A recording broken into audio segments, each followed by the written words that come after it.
இருங்க, கிளம்பிட்டு தானே இருக்கான். வெளியே யாரோ வந்திருக்காங்க போல, போய் பாருங்க யாருன்னு. வெளியே வா. யாரு? அக்கா, ஏன் வெளியே நிக்கிறீங்க? வாங்க உள்ள வாங்கக்கா. என்னடா எப்படி இருக்க? நல்லா இருக்குக்கா. அப்பா நான் வேலைக்கு போயிட்டு வரேன்ப்பா. அட அத்தை, அத்தை எப்படி இருக்கீங்க? நான் நல்லா இருக்கேன் மருமவனே, நீ எப்படி இருக்க? எங்க இவ்வளவு அவசரமா கிளம்பிட்ட? இன்னைதான் நான் முதல் நாள் வேலைக்கு போறேன். வேலைக்கு போறியா? இப்பதான் காலேஜ் முடிச்சா, அதுக்குள்ள வேலை கிடைச்சிச்சா? வேலை கிடைச்சது எதுக்கு உங்க கையில வந்து வேர்க்கல கொடுக்குற மாதிரி பாக்குறீங்க? இதுக்கே இப்படி சொல்றீங்களே. என் சம்பளம் எவ்வளவு தெரியுமா? 45,000 ரூபாய். 45,000? உண்மை ரியாக்ஷன் இது. எனக்கு கவுண்டர் கூட வரல. அப்பா நான் வேலைக்கு போயிட்டு வரேன். சரிப்பா, பார்த்து போயிட்டு வாப்பா. என்னடா இது 45,000 சொல்லிட்டு போறான்? ஆமாக்கா, என் பையன் காலேஜ்லயே முதமா இருக்கு. அது மட்டும் இல்ல, அவன் முதல் இன்டர்வியூலயே ஏதோ மேனேஜர் பதவி கிடைச்சிச்சான். இனிமே கஷ்டம் கடன்லாம் அவனே பார்த்துப்பான். இனிமே நாங்க நிம்மதியா இருக்க போறோம். நிம்மதியா இருக்க போறியாப்பா? இருப்பா. சரி நான் போயிட்டு வரேன். சரி. பிள்ளைய நல்லா வளர்த்திருக்க, பத்திரமா பாத்துக்கோ. போயிட்டு வரேன். டீ காபி மதனி? இல்லம்மா பரவாயில்ல, இருக்கட்டும். நான் காயிட்டு பாத்தியாடி, எங்க அக்கா எப்படி நிறைஞ்ச மனசோட வாழ்த்துட்டு போறாங்க. உங்க அக்காவை நீ தான் மெச்சிக்கணும். எனக்கு என்னவோ வாழ்த்துறமே தெரியல, வாதி தூத்திட்டு போறமே தான் போடி, எப்ப பார்த்தாலும் எங்க அக்கா என்ன சொல்லிட்டு. இது இவனுடைய பையன் 45,000 சம்பளம் வாங்குறானோ, இவன் அப்பா நிம்மதியா இருக்க போறான்னு என்கிட்டே சிரிச்ச மணிக்கு சொல்றான். இவன் சிரிப்பை சதைக்கணுமே. எப்பவும் போல வழக்கமான நம்ம சாமியாரைய பாத்திர வேண்டியதுதான். வாங்கம்மா, வெயிட் டச்சர் வாடிக்கையாளர், வாங்க வாங்க. வணக்கங்க, மந்திரவாதியை பாக்கணும். இருக்காருல? இருக்காரு. வணக்கம் சாமி, எப்படி இருக்கீங்க? நலம் உட்காருங்க. ஆமா, இப்ப யார் குடி கெடுக்க வந்தீங்க? பக்கத்து வீட்டுக்காரல எதிர் வீட்டுக்காரங்களா? அதெல்லாம் முடிஞ்சு 6 மாசம் ஆச்சு சாமி. இப்போ என் தம்பி மகன். என்ன தம்பி மகனா? ஏமா? ஆமா சாமி, அவன் என் பிள்ளை வாங்குறதை விட 2 மடங்கு அதிகமா சம்பளம் வாங்குறான். எம்பூட்டு தெரியுமா? 45,000. அது மட்டும் இல்லாம அவன் அப்ப நிம்மதியா இருக்க போறான்னு சிரிச்ச மணிக்கு என்கிட்டயே சொல்லிட்டு போறான். அவன் சிரிப்பை செதைச்சு ஆகணும் சாமி. தம்பி மகனுக்கு இவ்வளவு வயிற்று தண்ணி எடுமா. என்ன சாமி பண்றீங்க? என் பக்கம் ரொம்ப அனல் அடிக்குதுமா. அந்த சூட தண்ணிக்கிறதுக்கு தண்ணி தடிக்குது. அவ்வளவு வயிற்று உண்டு. சரி நீ சொல்லுமா, நான் என்னென்ன செய்யணும் அதெல்லாம் செய்யறேன். போன மாசம் அந்த எதிர்த்து வீட்டுக்காரனுக்கு பண்ணதை விட இந்த தடவை 2 மடங்கு அதிகமா பண்ணணும் சாமி. 2 மடங்கா? ஒண்ணுமா எதிர்த்து வீட்டுக்காரன் உயிரோட இருக்கான்? அவன் வீடு காலி பண்ணி 2 வாரம் ஆகுது. கொண்டாரு கம்னுறா. நீ சொல்லுமா, நான் சொல்றேன். வழக்கம் போல நானே செஞ்சிடறேன். அதை அதான் சாமி, அவன் சம்பளத்தை கேட்டதுல இருந்து எனக்கு தூக்கமே இல்ல. நோட் பண்ணி பக்தா. அதே போல அவனும் தூக்கம் இல்லாம அலையணும். என் வயிறு எப்படி எரியுதோ அதே போல அவன் வயிறு எரியணும். இதெல்லாம் கேட்டே சொல்லி என் வயிறெல்லாம் வலிக்குது, என் வாயெல்லாம் வலிக்குது. அதே போல அவன் உடம்பெல்லாம் வலிக்கணும்.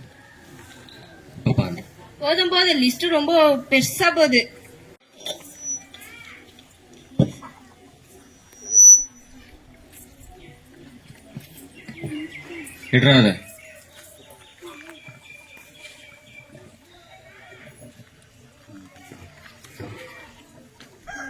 இந்த தாயத்தை அந்த பையனோட கையில கட்டிடுங்கம்மா. தாயத்தா?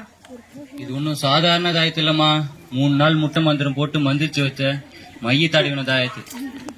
மறுதளிக்காம வாங்கிக்கோங்க, மனசெல்லாம் நிறைவேறும். முதல்ல நான் அவன் கையில போய் காட்டுறேன், அப்பதான் நிம்மதியா இருக்கும். சரி நான் போயிட்டு வரேன் சாமி. பக்தா, ஃபீஸ வாங்கிக்கோ. எப்பவும் போல அதே நம்பருக்கே ஜிபே பண்ணிடுறேன். என்ன மருமவனே, வேலை முடிச்சிட்டு வீட்டுக்கு போற போல? வீட்டுக்கு போகாம பின்ன காட்டுக்கு போவாங்க. கோச்சுக்காத மருமவனே, கொஞ்சம் கை நீட்டுறியா? என் மோதிரத்தை உருவத்துக்கா? நீட்டுங்க மருமவனே, நீங்க வேலைக்கு போறீங்கல்ல, அதனால உன்னை எந்த காத்து கருப்பும் அடுக்க கூடாதுன்னு நேத்து நான் போய் மந்திரவாதி கிட்ட தாயத்தை மந்திரிச்சுன்னு வந்து உனக்கு கட்டி விட்டுருவேன். இதுக்கப்புறம் உன் வாழ்க்கை ஓஹோன்னு இருக்கும். ஓஹோன்னு நான் இங்க ஓடாம இருந்தா சரிதான். போ, உயிரோட இருந்தா பாப்போம். 45,000? 45,000? வாடா, கை கால அலம்பிட்டு வா, சாப்பாடு எடுத்து வைக்கிறேன். சாப்பாடுலாம் ஒண்ணு வேணாமா? என்னன்னு தெரியல, பசிக்கு வேலை எனக்கு. என்னப்பா, என்னாச்சு? முதல் நாள் ரொம்ப அதிகமாச்சா? இல்லப்பா, என்னன்னு தெரியல, எனக்கு உடம்புலாம் ரொம்ப அசதியா இருக்கு. உடம்புலாம் ரொம்ப வலிக்குது. ஏன் என்னாச்சு? கை கட்டு. இது என்ன கையில கயிறு? உங்க அக்கா தான் நான் ஓஹோன்னு இருக்குன்னு கட்டி வச்சு. பாத்தியாடி, எங்க அக்கா எங்க அக்காவுக்கு எவ்வளவு பாசம் என் மாமல. அவன் நல்லா இருக்கும், தாயத்தெல்லாம் கட்டி வைப்பாங்க. பாசம் அவன் விட்டா வேஷம். நீ உள்ளவாடா. எனக்கு வயிறுலாம் ரொம்ப எரியுதுமா, உடம்புலாம் வலிக்குதுமா. என்னடா சொல்ற? வெளியே எங்கன்னா சாப்பிட்டேன்னா? இல்லம்மா, உடம்புலாம் ரொம்ப வலிக்குதுமா. யோ இங்க வாயா. புள்ள கத்தத்துக்கு வாதல விழலியா? என்னாச்சு? பிள்ளைக்கு வயிறு எரிதான், டாக்டர் கிட்ட கூட்டு போனா. சரின்னு பாப்போம்.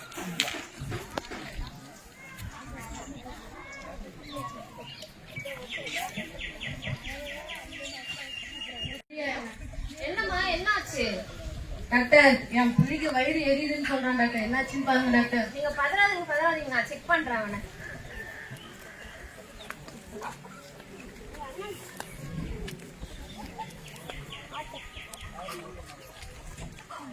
First time.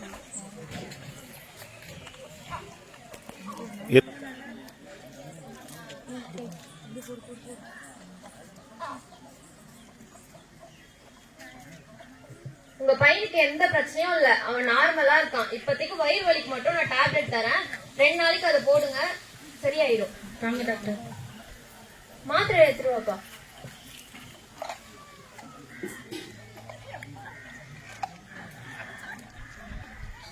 சரிங்க டாக்டர்.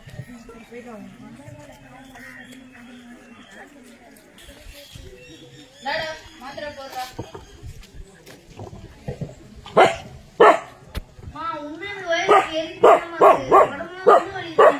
ஐயோ என்னங்க மாத்திரை போட்டோம் சரியாவது கூட்டலாம் வாங்க.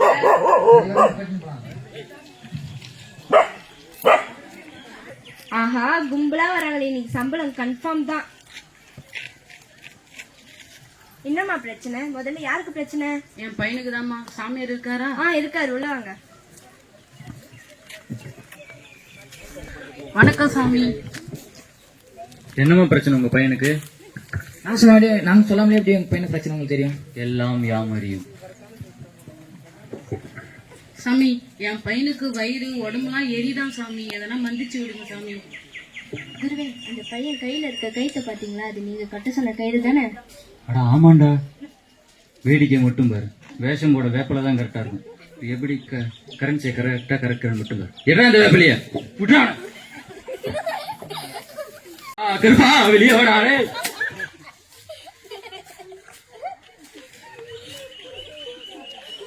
உங்க பையன் மேல இருக்க பிணி கிணி எல்லாமே ஓடி போச்சு. இனிமே அவங்க பையன் கிட்ட தொட கூட மாட்டான்.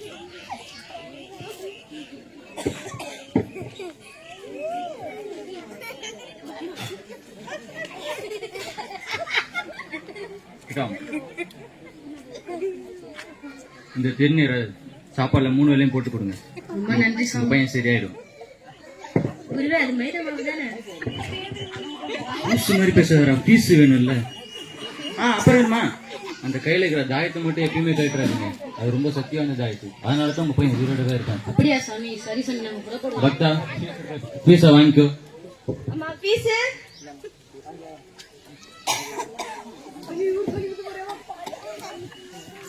பாத்தியாடி எங்க அக்கா எவ்வளவு பாசமா கட்டிக்கிறாங்க அந்த பையனுக்கு கயிறு. அந்த கயிறு கதண்டி பான் உயிரோட இருக்கான்.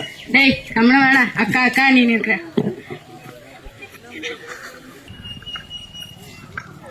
படுத்து தூங்குப்பா, எல்லாம் சரியாயிடும்.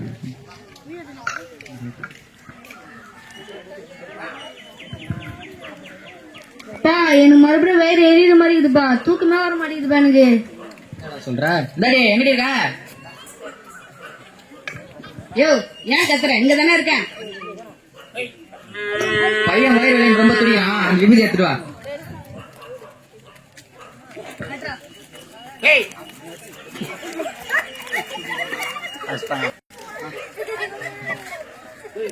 இப்ப எப்படி போயிருக்கு? இப்பயும் அதே மாதிரிதான் இருக்கு. முதல்ல இந்த தூக்கு கயிறு மாரி அவுத்து வரா. வேற எது நம்பாது எனக்கு விடணும். அன்பான தேவனுடைய பிள்ளைகளே, இதோ வருத்தப்பட்டு வாரம் சுமக்கிற இடத்துல வாருங்கள், நான் உங்களுக்கு இளைப்பாலை தருவேன் என்று இயேசு சொல்லுகிறார். வியாதியம் வெளியே யாரோ ஆறுதலா பேசுற மாதிரி அவங்களை கூட்டணும் ஐயா. இயேசு வியாதியம் சுகமாக்குவார். இயேசுவை நம்புங்க.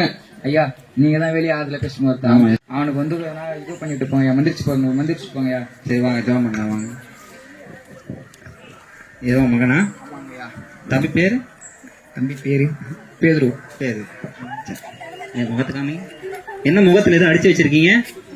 அது விபூதி, சாமியார் கொடுத்த விபூதி ஐயா. இது என்ன கையில? அது அவங்க அத்தா கட்டி விட்ட கயிறு. அந்த கயிறு கழட்டுங்க. இது எங்க அக்கா கட்டி விட்டது. கழட்டு. அந்த கயிறு கழட்டுங்கப்பா. அது எங்க அக்கா கண்ணதாச்சே. அதை கழட்டுங்க. டேய் சி அத முதல்ல கைட்டே. ஜெபம் பண்ணலாமா? இந்த கப்பனேப்பா அந்த மகன் நம்முடைய கரத்துல ஒப்பு கொடுக்கிறோம். தேவன் தாமே இந்த மகனுக்கு உண்டான எல்லா வியாதியும் அந்த மகனை விட்டு வெளியேறட்டும். அந்த வயிற்று வலியை மகனை விட்டு வெளியேறட்டும். இயேசுவின் நாமத்தினால இது உள்ள இருக்கிற எல்லா பிணிகளும் இயேசுவின் நாமத்தினால வெளியேறுவதாக. வெளியே போ இயேசுவின் நாமத்தினால கட்டளையிடுகிறேன். வெளியே போ இயேசுவின் நாமத்தினால இப்பொழுது ஒரு சுகம் கிடைப்பதாக. இயேசு கிறிஸ்துவின் நாமத்தில் நல்ல பிதாவே, ஆமென் ஆமென். மகன் எழுப்புங்க எழுப்புங்க. இப்ப எப்படி இருக்கு? இப்ப வயிறு கொஞ்சம் இப்ப எனக்கு வயிறு கொஞ்சம் பரவாயில்லப்பா. பரவாயில்லையாப்பா? இப்ப பரவாயில்லப்பா. சரிப்பா சரிப்பா. அந்த தாயத்தை கட்டினது யாரு? எங்க அத்தை தான் கடிச்சு. அந்த தாயத்தால தான் உன் மகனுக்கு வயிறு வலி வந்திருக்கு, உடம்புல பிரச்சனை இருந்திருக்கு. அந்த தாயத்தை கட்டினா நான் பாத்துக்கிறேன், உங்க மகனை நீங்க பாத்துக்க. நீங்க விசுவாசமா ஜெபிச்சா உங்க மகன் இன்னும் மாற்றத்தை அடைவாரு, தேவன் சுகத்தை கொடுப்பாரு. அக்காவை இப்படி பண்ணிட்டாங்க. அந்த தாயத்தை கொடுங்க, கையில கொடுங்க. இந்த தாயத்துக்காக நான் ஜெபிக்கிறேன். இந்த கப்பனே இந்த தாயத்தை உண்டாக்குன அந்த மகனை இந்த இடத்துல கொண்டு வாங்கப்பா, இந்த இடத்துல கொண்டு வாங்க இயேசு நாமத்தினால. நீங்க நினைச்சு நான் அந்த குடும்பத்து மேல கை வச்சு நீங்க எங்க வந்துக்கிறீங்க? இந்த தாயத்தை நீ தான் கட்டினியா? நான் எத்தனை முறை சொல்லியிருக்கேன் இந்த வேலையை நீ பார்க்காத, ஏசு உன்னை மன்னிக்க மாட்டாரு, இதுதான் உனக்கு கடைசி வாய்ப்பு அப்படின்னு நான் எத்தனை முறை சொல்லியிருக்கேன். ஏன் இந்த வேலையை நீ செஞ்ச? ஏதோ காசு வயிற்று பழகு பண்ணிட்டேன்யா. வயிற்று பழப்புக்கா? தேவன் சுகமாக்கி இருக்கிறார். நீ பண்ண வேலை இந்த மகனோட உயிருக்கு ஆபத்தா இருக்கும். இதுதான் உனக்கு கடைசி. மனம் திரும்பு. மணந்துருப்பேன் ஐயா, மணந்துருப்பேன் ஐயா. வாங்க ஐயா போலாம். கர்த்தர் தான் உண்மையான தெய்வம். இயேசு ஏத்துக்கோ. ஏத்துக்கலாமா? இயேசுதான் உண்மையானது. ஆமா. பிள்ளைகளே, வேத வசனம் சொல்லுகிறது, போராமைக்கு முன்பதாக முன் நிற்கத்தக்கவன் யார் என்று வேதம் சொல்லுகிறது. சொந்த சகோதரி அண்ணன் மகனுக்கே செய்வன பண்ணி பலவீனப்பட்டு குழந்தை வேலைக்கு போக முடியாம பல பாடுகள் சூழ்நிலை இருக்கும் போது ஊழியக்காரன் வாயிலாக கர்த்தர் சுகம் கொடுத்தார். இந்த வார்த்தையை கேட்கிற எனக்கு அன்பான தேவனுடைய பிள்ளைகளே, வேதம் சொல்லுகிற, திரும்ப சொல்றேன், வன்கண்ணுக்கு முன்பதாக நிற்கத்தக்கவன் யார் என்று வேதம் சொல்லுகிறது. நீங்க நல்லா இருந்தா போதும், 3 வேளை ஆகாரம் புசித்தா போதும், அக்கம் பக்கத்தில் இருக்கிற கண்களுக்கு முன்பதாக ஒருவரும் நிற்க முடியாது. ஆகவேதான் வேதம் சொல்லுகிறது, வன்கண் உள்ளவர்களுக்கு முன்பதாக எப்படி நிற்க முடியும் என்று சொல்லப்படுகிறது. ஆனா கர்த்தராகிய இயேசு கிறிஸ்துவோ வன்கண்ணுக்கு முன்பதாக நின்றார் என்று பரிசுத்த வேதம் சொல்லுகிறது.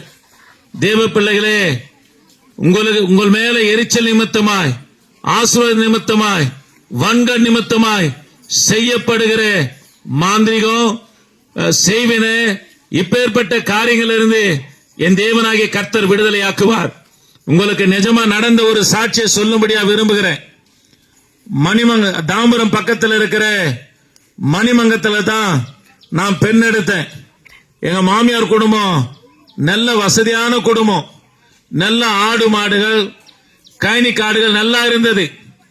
அவங்களுக்கு விரோதமாய் எங்க மாமனாருடைய சொந்த அண்ணனை செய்வன பண்ணார்.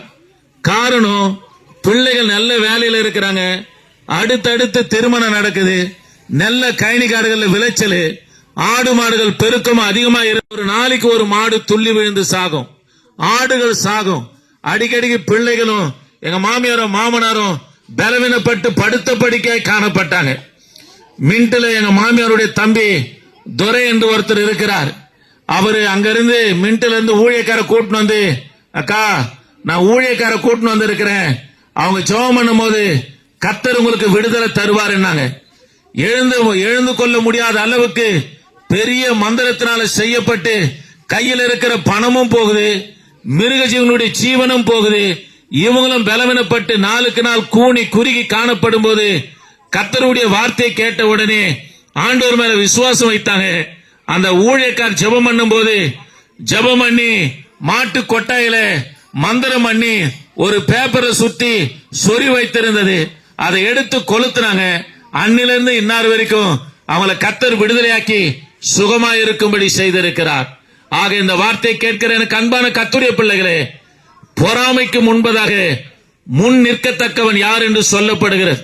இந்த உலகத்துல நம்ம இருக்கணும்னா பொறாமைகளுக்கு முன்பதாக நாம் ஜீவனோடு, அதாவது பலத்தோடு, ஆசுவத்தோடு இருக்கிற நிலைமையிலிருந்து நம்ம முன்னேறி செல்ல வேண்டும் என்று சொன்னா, பொறாமைக்கு முன்பதாக கர்த்தர் நின்று எல்லாவற்றையும் ஜெயித்த இந்த ஆண்டவராகிய இயேசு கிறிஸ்துவை நம்ம விசுவாசிப்போமானா, அந்த கட்டு, பிரச்சனை, போராமை நிமித்தம், வன்க நிமித்தமாக வரப்படுகிற எல்லா பலவீனத்திலிருந்தும் என் தேவனாகிய கர்த்தர் விடுதலையாக்குவார். எங்க மாமியார் குடும்பத்தை கர்த்தர் விடுதலையாக்கினார். உங்க குடும்பத்தையும் உங்க பிள்ளைகளையும் விடுதலையாக்கி காத்துக்கொள்ள அவர் சர்வ வல்லவரா இருக்கிறார். நீங்க கர்த்தராகிய இயேசு கிறிஸ்துவ விசுவாசிங்க. அப்போது நீங்களும் உங்கள் வீட்டார ரட்சிக்கப்பட என் தேவனாகிய கர்த்தர் உதவி செய்வார்.